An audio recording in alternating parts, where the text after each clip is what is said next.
العرب وتسهيل الإجراءات، وهذا يعني يأتي من الدور الكبير الذي تتمتع به هذه الدولة العظيمة تركيا. ونتمنى إن شاء الله نشوف المشاريع الكبرى بين الأخوان في السعودية والأخوان في تركيا. كما ندعو بعد الأخوان في تركيا لزيارة المملكة العربية السعودية والاطلاع على ما تتمتع به المملكة العربية السعودية من مقومات سياحية وعقارية وطفرة عقارية كبيرة. كما تعلمين المملكة العربية السعودية قارة توجد فيها عدد من المشاريع الكبرى. نتمنى من الأخوة الأتراك زيارة للمملكة العربية السعودية والاطلاع على المشاريع التي تتمتع بها المملكة العربية السعودية. شكرا جزيلا. بسم الله الرحمن الرحيم، الحمد لله رب العالمين والصلاة والسلام على سيدنا محمد.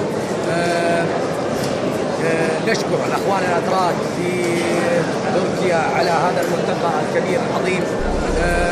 طبعا كما تعلمون الطفرة العقارية الكبيرة التي تشهدها تركيا، وأنا عضو في المجلس السعودي التركي، نلاحظ تطور كبير وتسهيل في الإجراءات وتبسيط الإجراءات في تركيا، ونحمد الله سبحانه وتعالى إن كمستثمرين وكأعضاء في المجلس نرى رأي كبير يعني في تركيا، ونشاهد التطور الكبير في المشاريع العقارية، ونتمنى لها إن شاء الله المزيد من التطور. كما ندعو الأخوة الأطراف في تركيا بزيارة المملكة العربية السعودية للاطلاع على ما تشهده المملكة الإنسانية من تطور كبير ومشاريع